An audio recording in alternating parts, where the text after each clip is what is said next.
All right, so kind of as you guys kind of finish up non-conference play, a few things you've done really well is take care of the basketball with freshman guards. Maybe that's something you don't always expect. Playing to the post as much as you do, maybe that's something you don't always expect. What's really kind of worked offensively here to this point that you guys have been so good with that area? Really, the taking care of the ball with the young guys, and especially with a lot of teams that press early in the non-conference. And it's going to help us because the league's going to be a little bit different this year. There's a lot more teams junking up their defense, playing multiple defenses. And our guys been able to handle the basketball. And then we got the saving grace of throwing the ball inside the big Zach. And that helps out a lot because they got to pay attention to him. And it takes a lot of pressure off our guards. Is it just a matter of those guys taking it really seriously, or have you simplified things at all to try to make sure that they're not at risk? No, we haven't. We really just threw them to the wolves. Like we like our group. They're very competitive. They love ball, and they've been around ball a long time. So they have very high IQ. So we just kind of threw it all at them, and they handle it. And we adjust during games if we feel like they struggle in certain areas. Mm-hmm. But to this point, they really haven't.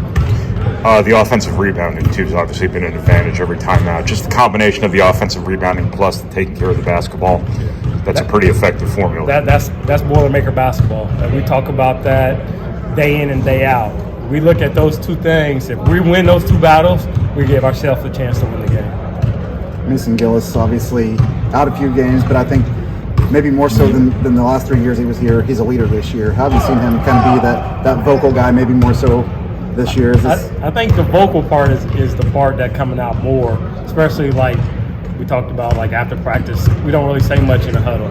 They finally find out what they have to do next, and then it's Mason normally talking, telling our guys, hey, we got to be locked in today, ready to concentrate and have a good day of practice. I think a key of this team is everybody knows Zach's going to score a lot, but it's those guys that are going to give you 6 points, 6 boards, and 2 assists or whatever it might be. How does guys like Mason really buy into that role and realize I've got a role in it, and if I buy into it, this team's going to do what it should do? Yeah, that's all our guys.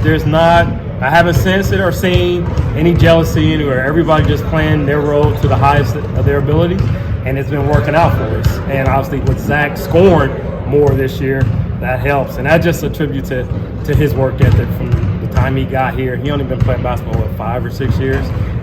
So that's just a tribute to him and his work ethic every day. And the guys understand that. And they work at it too. And he knows he's comfortable with throwing the ball back out if he get a crowd.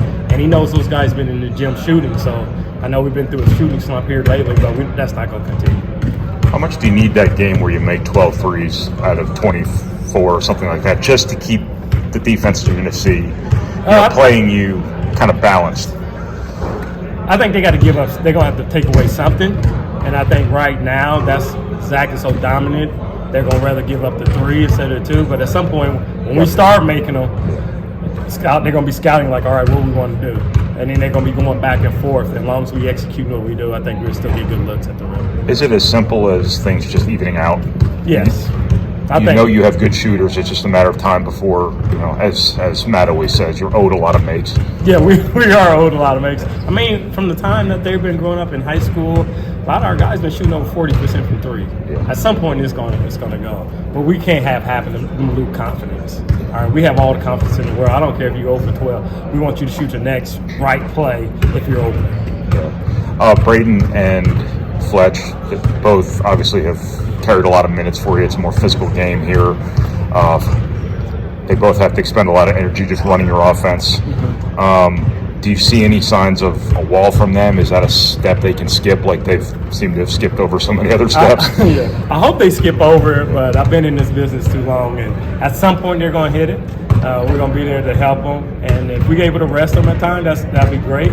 But we know with Big Ten play, it's going to get even more physical. But they do a great job of taking care of their bodies, and they love the game. What's going to be a learning curve for them, I think, is understanding how the Big Ten scout.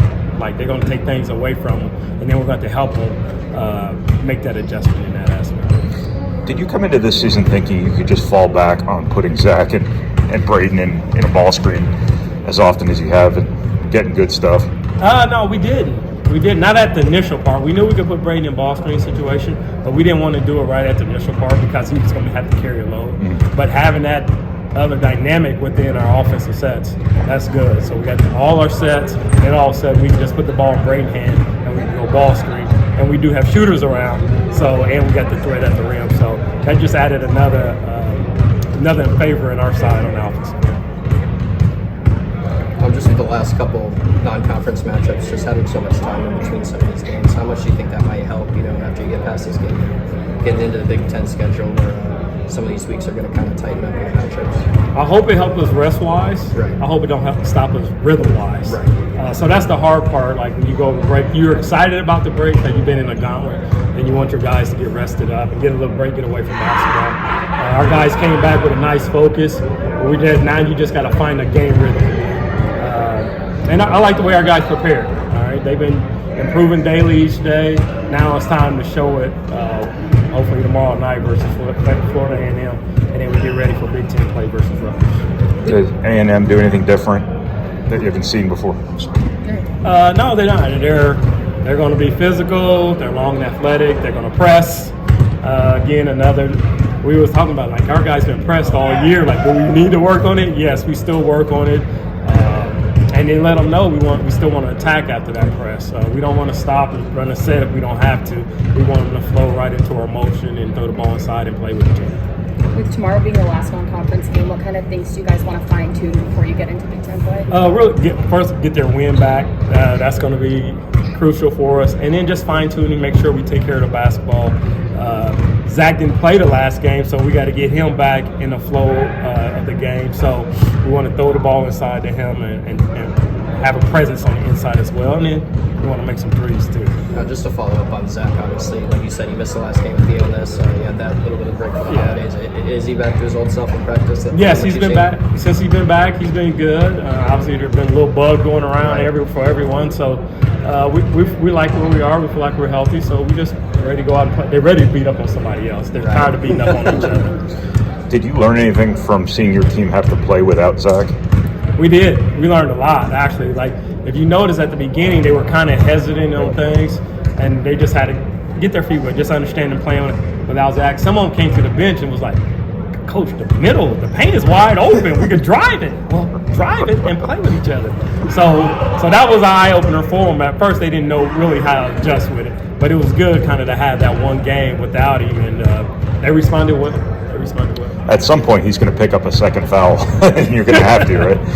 Hopefully not often, but he's done a great job in his preparation, watching film, and then just understanding the game as he's been in it. So he doesn't want to get a silly foul. That's what he used to get in the past, silly foul. He has stayed away from those, and most of his fouls have just been in the right spot and being maybe over too physical, or somebody had a defensive breakdown, he had to come over and cover for it. In Big Ten play, obviously we play a lot more games in shorter times, but how much more do you expect to lean on your depth and talent off the bench? We're going to lean on it a lot. We're going to play pretty much about the same. We may have to shorten it a little bit, tighten it up, because, Big Ten play, like, everybody got to be locked in. And you can't have small mistakes in scouting reports. So we're going to lean on it some, but also some guys going to log some minutes, and hopefully we're able to have a good balance there. But the guys, this is what they signed up for. They know they want to play, and they want to take on all these challenges. How important is it? I think everybody who can have a big game scoring, maybe other than David, has. So everybody's kind of got that confidence in their back pocket of, I know what I'm capable of. Yeah, our group, all of them scored the ball in high school. Now they're adjusting to making the right play, understanding when my shot available to take it, and then whatever happens in the game, it may not be my night, but one night it might be. It was Trey Kaufman the other night when Zach was out. It's been Fletcher, DJ had a good game. Brandon Newman had a good game. Braden Smith, you can go on and on, and that's what's so much fun in coaching this group. They know it could be anybody's night, as long as we play the game the right way. How much do you have to start preparing Trey to get doubled when he's got all that space and he's just taking the air out of the ball? We work with him on it all the time, but he haven't had to see much of it yet. And then hopefully we don't, and we're able to throw the ball into him and Zach, and at the same time you got Zach diving. That could be a problem for a lot of people. When the three isn't falling, what kind of adjustments have you seen from Fletcher and Braden on offense to stay aggressive? They've been putting the ball on the floor and getting in the paint, and then playing off two, and then looking out or scoring. But also they turned down some shots too, just because they haven't made a couple. But that's okay sometimes. We want them to take the elbow shots because sometimes that might be our best shot. Obviously, as you wrap up non-conference play here, you know, as this team looks back at what you guys have been able to accomplish at this point in the season, you know, the run in Portland, playing against Marquette, just what are some of the main takeaways you want this team to think about from this non-conference schedule as you head to the Big Ten? Just really think about like how hard it is to win a college basketball game, and understand what they've done. It's been special. Enjoy it, because that's what you sign up for, right? And as coaches, we're preaching to them over and over and over, and they always been trying to do the right thing. Like, you win the game. I want to win the game. I want to do it the right way. And like everybody's talking about, you number one ranking, is that a jinx? No, we just playing the basketball the right way. Like, it's like you trying to raise my kids and I'm telling them to do this, do that, and then all of a sudden they do it. Good things gonna happen for them, right?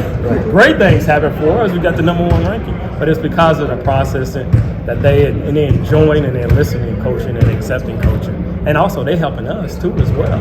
So it's been fun. Like, I wouldn't rather have it no other way. Like, do we want to lose? No, we don't want to. Is it going to happen? Yes. But how are we going to lose? Are we going to lose because we're playing bad basketball, or are we going to lose because we're playing good basketball and we just have to get beat? I'd rather lose that one. Then other than we play good basketball and nobody beat us, that's just the way it goes. But we just take it one day at a time, play. You never know, like we talked about, this is Christmas break. You don't know what new fan is coming in here to watch them play in Mackey. It could be their first experience. How do you want that to be? How do you want them to leave? I hope they leave saying, oh, I enjoy watching Purdue basketball. All right, and then they sit at home and watch it all the time. So that's kind of the talks that we have with them so they can enjoy it too.